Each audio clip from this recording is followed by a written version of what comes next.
I just got out of the shower. I was like, you know what? I'm going to have wet hair because I need a shower. And I'm so glad I did because I feel so much better. Yes, it's almost hair washing day for me. This is why it's up here like this. I've been I've been on such a workout schedule, and then I go in the sauna, and it's just like Yeah, it's a process with the hair. it is. It is. And the I just sauna kind have of to dries do out it. your hair. I go to the sauna most days. And Yeah. so I like rinse it and I rinse Yeah. it, but I don't like wash it. So Yeah. it's a Yeah, it's a difference. process. Luckily, I don't have much Yeah. of a social life. I live in the mountains, so no one really cares Yeah, no about one my cares hair. here either. And where I'm So, living next, nobody, it's really just wild hair. So it's gonna be fine. yeah, I'm not like can you imagine, like, straightening your hair and, like, No, all like, going into work no. every day and stuff? Who does that? Trying to keep it People neat. do. My teenager does that actually. But I mean, like, I did you're that, wasting your time. I did that but in high I school. can't imagine doing it now.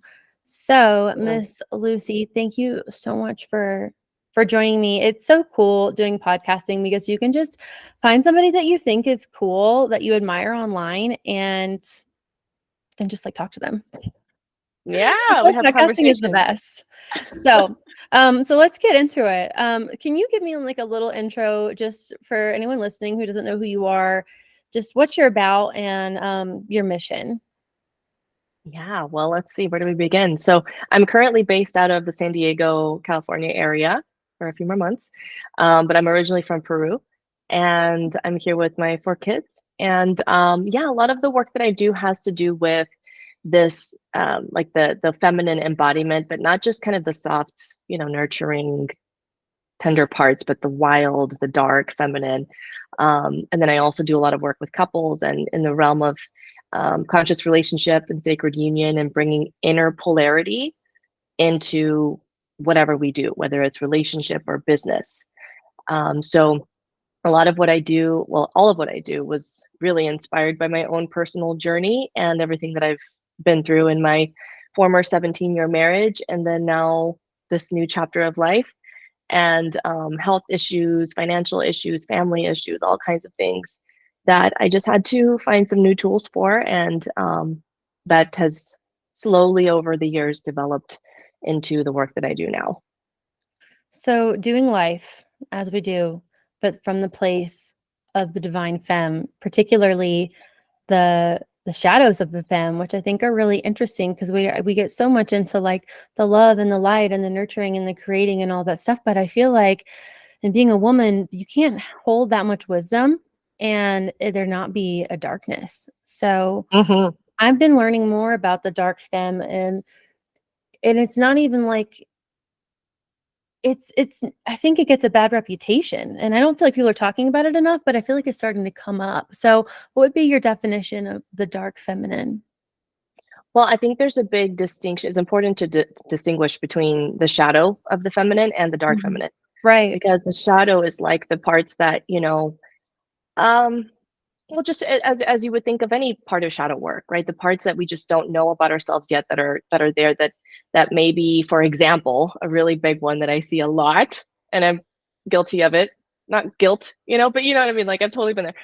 And Yeah. watch out for that is this whole concept of like using our feminine softness and everything to manipulate a certain outcome out of a person or a situation where it's not really rooted in love, but it's rooted in self-interest. And so it's not Mhm. making any of these things bad or wrong, but just noticing like that's the shadow um, intention, for example, and really owning that and looking deeper into that.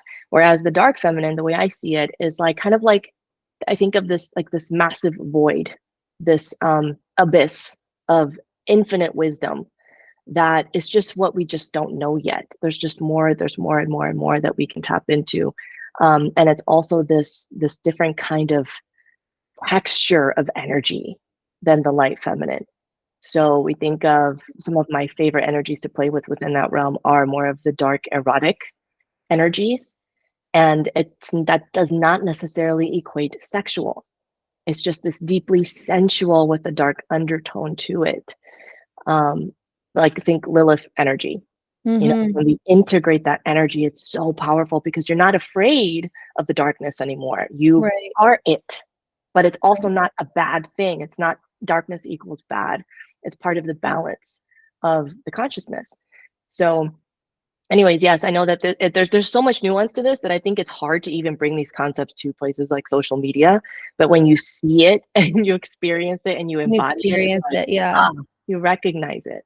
You recognize it because it's like when you sit with your own energy, you can become familiar with your own energy and recognize it and pick it out of a crowd and recognize when you're carrying somebody else's or this isn't me. And once you heal and go straight into it, then yeah, you can begin to kind of decipher like and understand your own divine feminine nature and how it like bobs and weaves in a way to where we're normally just so dissociated. And I think a lot of women, especially on social media, they are in that shadow. And there's a lot of talk about divine femme right now. And Mhm. I think that just like with any form of spiritual narcissism, there's going to be people who think they're up in it, but really they are coming from a place of the ego. Like they're really in that succubus siren, like in not in a Yeah. sensual, creative way, but in a manipulative way. Yeah. That It's is, more of an extracting yeah, it's a taking, than it's a a flow. siphoning. Totally. It's a Yeah. siphoning rather than just here we are and we are flowing and there's no beginning or end. Yeah, totally. And it's unhealthy. But we all go, it's like so layered. Like Yes. Yes. you have this call knowing that you're really like sexual, like more sexual than most. And you wonder why you can make eye contact with somebody and feel this energy when other people don't seem to be up in that, you know? And I Yeah. know that your marriage recently ended, which or is ending whichever stage that you're at in that journey, and that shocked the hell out of me because I was like, "What?" Like, I had been Yeah. watching you guys but also I get it because my 15-year relationship, 11-year marriage ended 2 years ago. So, and then I remember when Rachel Hollis, I don't know if you're familiar with her, she wrote Girl Wash Your Oh, Face and a yeah. bunch of other bestsellers. She got divorced and I was like, "No way." And then I was like, "Well, maybe Mm. I can get divorced. Maybe I can do that." The thing is, you And never then know. Like, there's no certainty you in just never anything. know. And then when I saw that you guys were getting divorced, I was like, "Wow." And but what really stuck out to me is I went like your healing journey and the way that you show up online so much different than the way that I did it. I like moved to Mexico, went to a really dark place, faced that shit, then all of a sudden source energy and spirit started reaching out, got into plant medicines, and then it just all unfolded. But you still Yeah. show up like so empowered. How Well, do you do that? yeah, big part of it is everything that you just described that you did after, I did within the marriage Oh. for years. Like, it was almost like I had been grieving so many deaths of us Mhm. already. That was already kind of the MO, of being so deeply present with what is there now and seeing what the opportunities are for growth and for, say, for example, um, healing the next deeper layer of that abandonment wound. And also things like plant medicine, like got into that in these final few years of the marriage. And so that really brought to the surface all of the even deeper stuff to be healed, which really looking back prepared me to be able to navigate it in the way that I did, where Mhm. we have so much love and honor for each other and truly bless each other and wish each other the best. And so it's just unheard of, because the reality is that a lot of times it does take something that really rocks a person, like a divorce or a big life-changing thing to wake them up. But for me, the original thing, that original instance was my former husband's 2.5-year depression and disability. That Yeah. was my wake-up call. And I had my own issues with health at the time. I had autoimmune dysfunction and just life and kids and everything that comes with that. So that was my wake-up call that kind of that awakened me to doing Yeah. all this deeper work. Yeah. So you were kind of carrying how does that work? Because depression is a depression if you have not experienced depression or depression and anxiety, then you cannot understand what it means to live in that space, people will think, oh, you're so weak. Well, actually, it takes a lot of strength to be like, just have nothing to give and still give and like just show up to the same function. It's like takes so much more effort.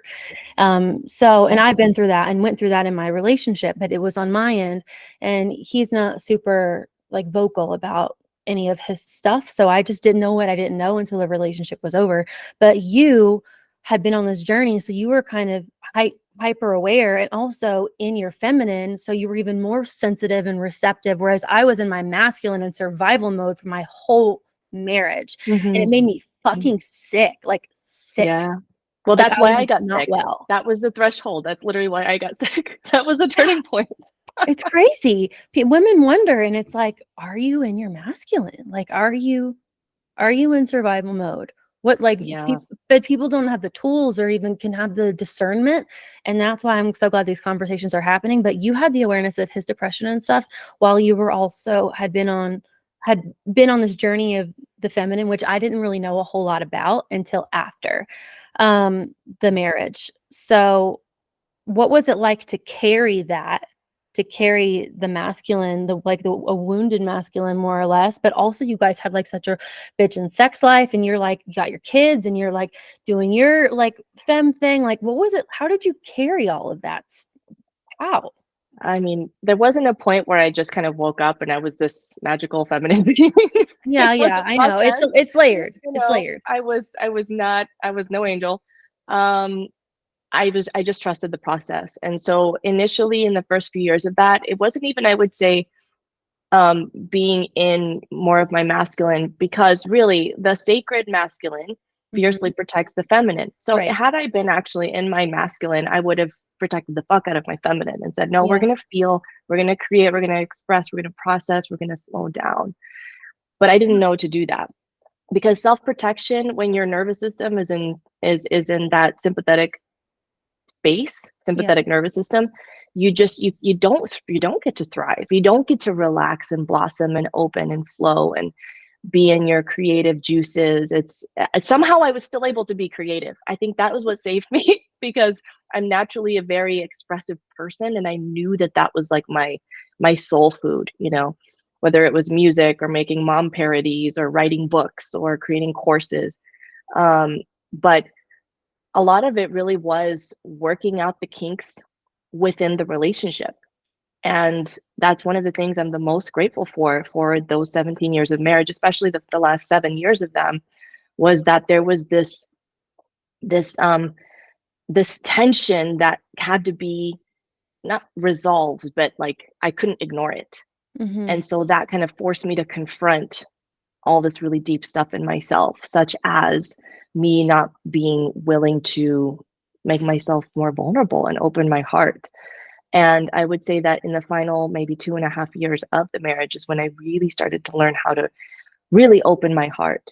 And despite whatever might happen, whatever the outcome might be. And I remember it's interesting is I almost kind of like did a foreboding post on what was about to happen to me, but I had no idea. I think it was like a month before everything started unfolding. I was like, I would rather have my heart open and let it be completely shattered into a million pieces Mhm. than to close it and actually reject the very love that I seek. Little did I know that it was about to happen to me, but I would have it no other way. So all of this is just a practice of keeping your heart open. And it is, and it's a muscle, but you had already built that confidence. Like you had built that awareness that if it all falls apart, it's still okay, and it's Yeah, I'm better gonna be than held. getting knotted up. Yeah, and but that's Yeah. like whenever you've never done something before, like, "Oh, I've never, um, you know, played the guitar," and then you play it for a little bit, and then you start to build some confidence. It's Yes, like exactly. it's with the self-love. It's like whenever you find the self-love, then you know that it can all fall apart and you can go dark, and it's gonna be okay because it's just you, and you've already found love, so you know that you can hold yourself through it, whereas so many people are Yeah. fear-based before they go through this radical self-love journey, and they think that they're on it, and maybe they are in the very, very beginning layers, as I was. But then life happens and you get humbled. And if you have the courage to love yourself, then that sticks with you. It's just like it's Yeah. like a confidence thing, and you can know that it's all going to fall apart and it's still going to Mhm. be okay. And you said something that really stuck out to me, which is if you had been in like your sacred masculine rather than wounded masculine, then you would have protected the feminine, which I never even thought of it like that before. So we're out here in our masculine, and I mean, maybe you're like a boss babe and you're doing the thing, depending on like, how healthy are you with all that. Um, and you have your feminine counterpart. But really, I think most women who are just doing life, married, whatever, haven't had these conversations, don't have people to talk about this stuff with, haven't been exposed to it. Yeah. They are in their wounded masculine and they are drowning. And if they were Yeah. in a safer masculine, like, build your business, like be a badass, like whatever, go work out at 6 o'clock in the morning, be super strong, be up in your masculine. Um, Yeah. if we were doing that in a way that was truly for growth, then we would not Mhm. be sacrificing our feminine selves, Yeah. and just Yeah. abandoning our feminine. So I never thought of it that way. You Yeah. We really, stay ourselves and then we blame our partners for doing it to yeah, us. totally. That's a really interesting perspective. So, quick question for you.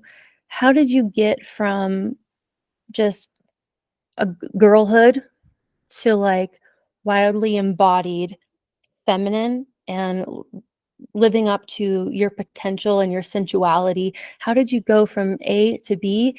And what are women missing out on by not making that transition? Yeah. I mean, I feel like I'm just getting started. Right? It's like when you get to a threshold, you're like, "Whoa, I never thought I That's would how it's make it this supposed to far." And be, then it's though. like, "Holy shit, I'm just, like, at the very tip like, tip I of know, this." but that's wisdom. And that's so That's much. wisdom. That's how it goes. But we're supposed to grow. Yeah. That's our job. Yeah, but and then it's infinite expansion, and as someone with so much Mhm. Scorpio, I'm just like, I'm here for the transformation over and over, but that's really what it's taken, and there are some key part components to my personal process. For example, there's this bird that keeps tapping on my window. It's like, I'm trying to talk here. For example, reconnecting with nature, actually, that's been one of my things. Reconnecting with the cycles of my body, getting more into my medicine woman, witchy self, and Yeah. really, I went fully deep into that. And I You was like, doing witchcraft, and I started to learn to work with the dark goddesses and Mhm. darker energies and not be afraid of it and also not be consumed by it.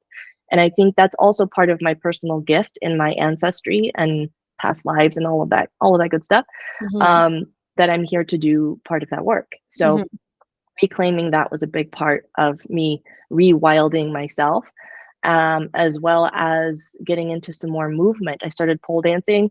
I started doing more embodied sensual movement and just dissolving the shame and all the stories behind that and the judgment. And then another really big piece was doing a self pleasure practice. So I started to do that every single day. And the first year, this was several years ago now, but the first year I did it every day except for maybe 1 or 2 days. It was almost every single day. For a But it year? was a place for a year, yeah. And then I continued it. I do it almost every day still, but Yeah. not every single day. It just looks different now. But in that first year, there was so much that my body was holding on to. I got to have some deep spiritual psychedelic type experiences through just my pleasure. Isn't that Um, wild? It's like and it just DMT healed a lot of trauma. activation. Yeah, I've had that yeah. experience. So, and then calling in, learning how to access that sacred masculine energy and work with the different goddesses and like all through my pussy, it's like really Really. powerful.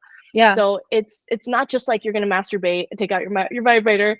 That's great. That's fine too. All kinds of benefits to that. But it's a very deeply spiritual conscious practice. And so Mhm. those three things really over time, the cumulative effect of letting myself go deeper and follow whatever was alive in each practice, um, has been transformational. So the 3 things. So you're taking inspired action, for example, and like with pole dancing and stuff. So that is manifestation, is inspired action creation. So you were out there doing the thing, Yeah, like yeah, physically doing it, moving the energy. and then um, you have your connection to source, and you are embracing the powerful energy that comes from your pussy space, and and it's kind of like you ride that momentum. So like you Yeah. can channel your orgasm for your benefit. And people don't realize this. And Layla Yes. Martin talks about this a lot. Yes. And it's like it's profound, but you have to have a connection to yourself. And like it's Yes. like, again, it's layered. You got to get deep in there, and it's not like you can just masturbate and then all of a sudden you're having this like Have your dream life. psychedelic experience. Yeah, like you have to. It's a I mean, some muscle. people could, I'm sure, but Some I wouldn't people count could, on I'm it. sure. But for me, it was a muscle I had to work, and I didn't even realize it was happening. And then things start to pop up. Like then you start to become like it's like a magnet, like attracts like. It's just quantum physics, the Yeah. activity happening within an atom. So you raise your frequency, and then all of a sudden you're living in the reality of this frequency. And so you're just like a magnet to anything that's an attraction that's in that Yes. same And you're vibration. more open and Yeah. receptive because Open your to body's receive. literally learning how to open and receive. Yeah. You're So, not yeah. just like I had to learn how to give and receive love. That was a big thing for me that I didn't realize that I had struggled with. And then once that portal, like that door was open, it was like, wow, like this is such a better way to Yeah. live. Yeah. And so yeah, you have to do the work. And then in that process, you'll begin to feel validated if you are aware, you're present enough to notice that your frequency has changed, and in that people are going to start to come into your life, opportunities are going to start to appear, and they were always there but you could not see them because uh, Yeah. that you can only perceive your own frequency. And so yeah, it's kind of beautiful. So and what was so you said those were the things that you did to go from kind of your girlhood to get to where you're at now, and your witchy femme journey, which I love, and am on the same similar path. So you moved your body, you started having intentional a pleasure practice. And what was the other thing that you did? What was the first thing that you did? That's more of the like my medicine woman witchy Oh, practices. okay. So connecting with energy, doing energy work, ancestors, spirit guides, Yeah. dark goddesses, things like that. So for Yeah. people who don't know, who have never talked to their guides before, what's the first thing that they should do to open that door? Oh, I mean, I tell you how I did it. I mean, and actually what's interesting is that the way I did it, I didn't know if I was doing it right, as if there's a right way. But one of my favorite people that I work with now on a weekly basis, she's an energy healer, and she works with past lives and karmic things. And she has more resources if anybody, if you want an actual recommendation. But what I Mhm. did, I just opened myself. I made my intention clear. Like, hey, I'm available to be communicated with in these ways. Like, Yeah. I'm not available to be communicated through shadow figures and creepy dreams, please. I'm Right. available You to set a be boundary. communicated through like Mhm. synchronicities and friends and like downloads into my trusted friends' consciousness, things like that. So I think it's helpful to be more clear, and generally they want to be respectful of that. Yeah. Um, but just having that openness to, okay, like I'm ready to Openness. hear from you, or send me the people, like help me to identify what those signs are. You really just have to start talking. Like you just have Yeah. to Yeah. ask for it. Just ask. Yeah, boundaries are important, and they will respect them. They really will. But then, keeping yourself safe, and, you know, rejecting the darkness, because I always like to think of it as once you start opening yourself up to the other side, which women are so like just it's just right there beneath the surface, because we have our Yeah. womb, it's our portal to the other side. Like Yeah. And it's right just when we're bleeding or right before, it's such a yeah. powerful time. Yeah. Yes, it's Yeah. energetically, they're just waiting for you. Just say hello. Yeah. So what I like to say is whenever you start doing that, it's kind of like you're turning your porch light on to the other side. So you can be like, and I feel like if I don't go out, but if I am out at a bar, never happened recently, and I was like, why am I here?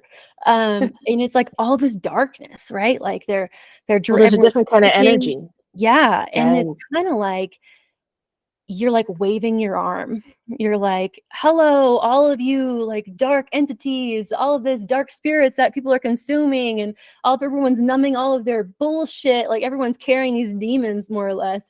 And you're over here like, hello, like I have my porch light on, like come play. And for me, it felt like if I wasn't strong and had like a conscious dialogue going with spirit, that I felt like heavy and Yeah. like Yeah. vulnerable. And so yeah, there's a certain level of safety, I guess, that comes with it. But really just like talking to your guides and telling them what your intentions are is Yeah. people don't know Yeah. this. Like, Well, and it's also rooting into light. Like here's something that I yeah. found. I always had this visual my whole life since I was a child. Like I'm literally tethered to the light. My name means light. So I think that also like embedded this into my consciousness early on. My Mm-hmm. mom was like, "You're the light." So I just walked around in life in the world like I'm the light. So the Mm-hmm. darkness can't like cling to me. And that has definitely been a self-fulfilling prophecy because it's like you can go spelunking in the cave and you are the light, you're bringing the light, but you're tethered to the light. And so no matter how deep you go into that cave, you Right. have your way out. And the more love that you genuinely embody, meaning you're a more integrated being, you're more aware of your darkness Mm-hmm. and your shadow, and you're bringing those parts, calling them home. The more in integrity you are and the more rooted in love you are, then you're not only not a calling card for the dark entities, but you're literally diffusing them as you Mm-hmm. show up. That And makes I've sense. had weird, crazy experiences with this, like in action when I've gone visit different places where it just feels like I'm literally diffusing energy as I'm walking through a space. And then I've had other experiences where I go into a place and I just feel like, hmm, this isn't for me. There are some eerie things that I don't feel like they're out to get me, but I feel like this isn't the place for me, you Right. know? Yeah. So You can just there's leave. that too. So Yeah. it's self-love is really the anchor Yeah, to just love, because mhm, self-love is love. is love Love is because love. it's oneness. Yeah. Yep. Yes. Once I found that, once that spark happened in me, that like that love and divine, and I found that in myself, I saw it in everybody else, and then your life changes.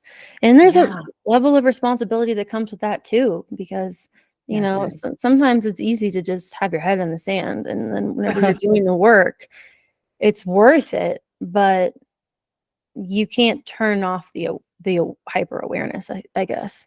And then you're always holding yourself Yeah. accountable. So how would so someone who's pulling up to this podcast episode who is interested in their wild feminine, or it's the first time they've heard this, how do they liberate it?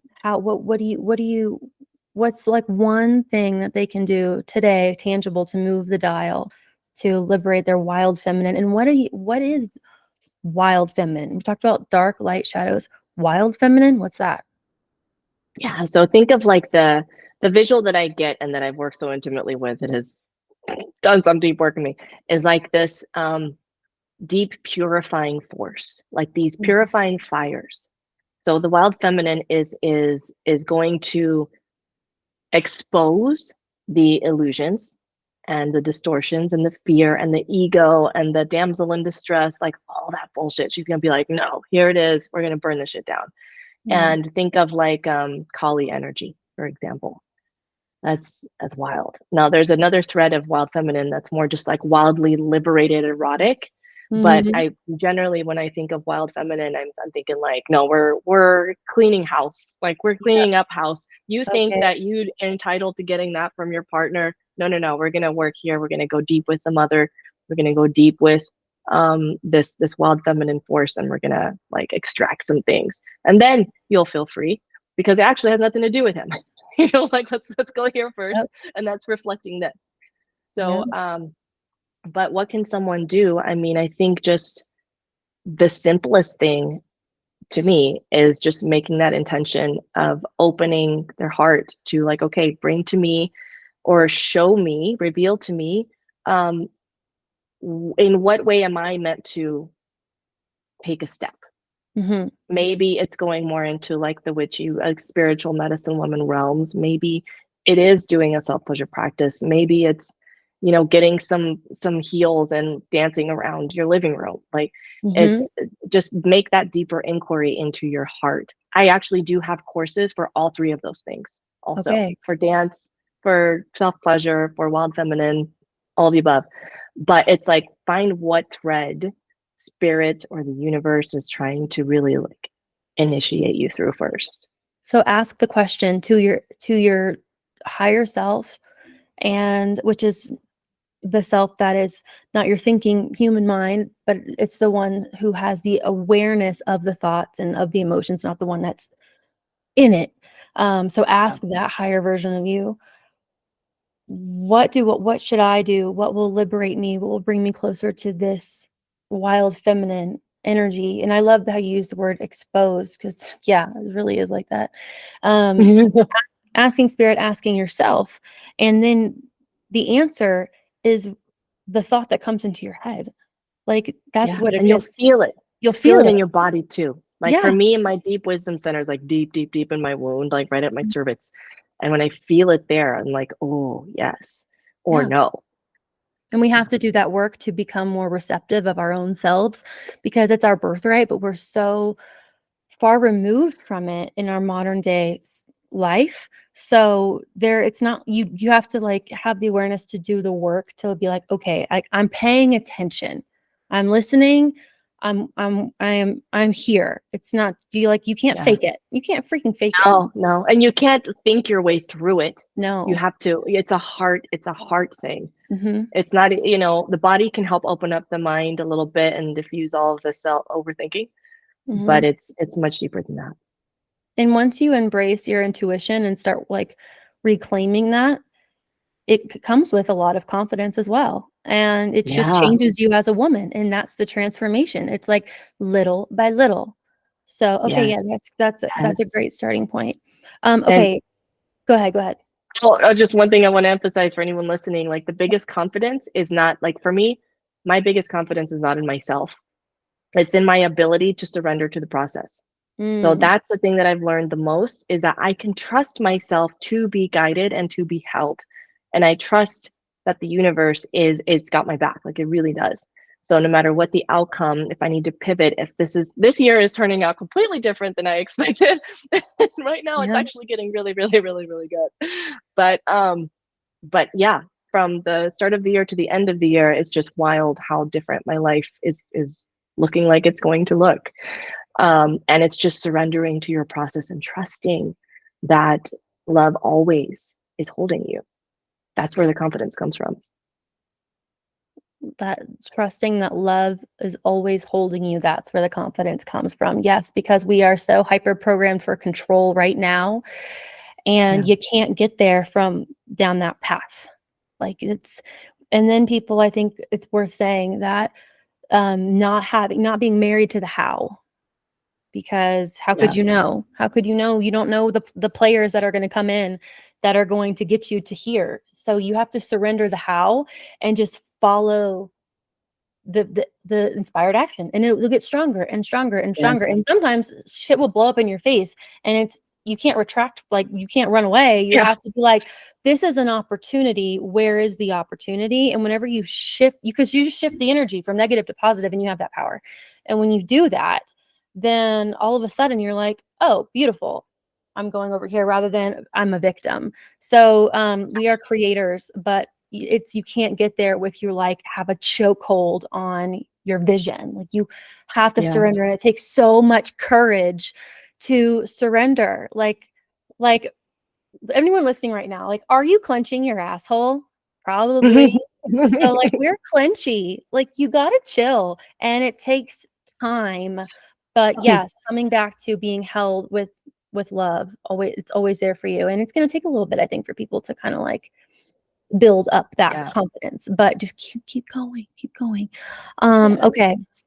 Lastly, um, tell me about the benefits of the divine femme and the sacred masculine, and how those dynamics intertwine, and how we benefit from those two healthy versions of ourselves coming together. Like not Yeah. the masculine and femme within me, but like with a partner. Yeah. Yeah. I mean, I think the important thing is to honor just our natural what feels organic for us. Like for example, I am at my core, I love being more in my feminine flow and creating and expressing, but I also recognize that I need that integration and that inner union to get anything done. So Mhm. actually, interestingly, in my astrology chart, I'm actually right split down the middle. I'm 50-50 masculine and feminine placements. Mhm. So that works out. I'm here to bring union to the world, and through my work. So with our more masculine energies, that is our vision and our structure and our commitment and self-discipline, which is a form of self-love Mhm. and self-care. But having those boundaries, but not so rigidly that there's no flexibility or adaptability. And so these two energies are just constantly they're flowing with each other. It's a dance. Yeah. It's not this hard, rigid thing. As soon as we start to try to make it a hard, rigid, structured thing, then we're in more of the distorted masculine, because then that's not the union that we're meant to operate with. So it's more about harmony than balance, is how I like to Okay. think of it. Because then our feminine can introduce new ideas and have these spurts of flowing. Actually, my new um, my new partner comments on how I am so, like, I work so fast. He's like, you work so fast. I'm like, I know, because when I have the vision, I get the download, and then that feminine intuition and inspiration just like rushes in, and it's like, wow, here's the thing, Yep. here's the offering, here's the post, here's the music project, here's the next thing. So it's just really honoring how we intrinsically work, and then with a partner, well, you might find that we that dance looks different depending on whether that person is naturally more of a masculine embodiment, Mhm. or somewhere in the middle, or more of a feminine Mhm. embodiment. So I think it's really is about harmony and adaptability, and what serves love best in that moment, if that makes sense. Yes, that makes sense. And then I guess, of course, it goes without saying that even in same-sex relationships, somebody's carrying more of the masculine and someone's carrying more of the feminine. I used to Yes. think that, and this was a part, just like a step in the process, but when I got all up in this, was like in my feminine and feeling so happy and like free, I started to feel like, okay, now I can't fully be like my most wild, incredible, like powerful feminine without my masculine counterpart. I used to think I couldn't be like, I couldn't have my fullest expression of like my softness and all of this or my power without him. And then the next Yeah. layer beyond that is I realized, no, no, I come to the table fully in like within me. Like I am You're fully sovereign. That's yeah, what you're when you're sovereign. yes, and Yeah. whole, and then he meets me and enhances what I already have. I'm not an empty cup just Yes. waiting.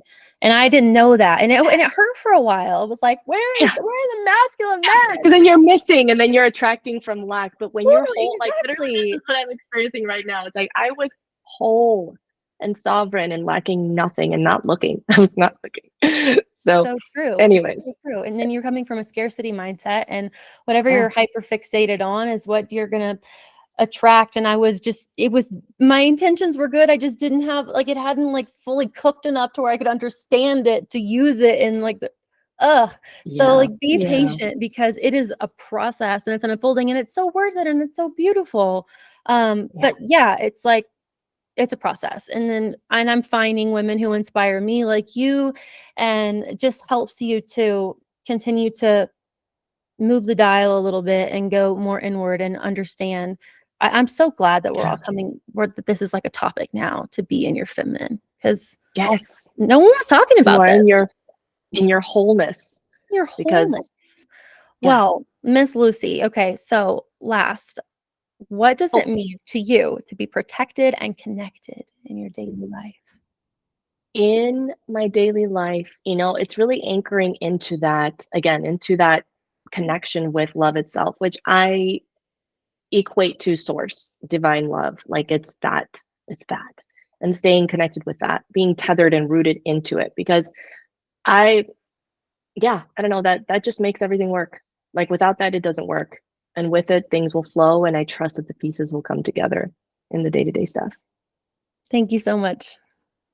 Thank you Yeah. so much for taking the time, and, I hope to stay in touch and talk to you soon, and you know where to find me. Have Thank a you good so day much, in nature. Janelle, and everyone listening. Thank you. Bye, girl.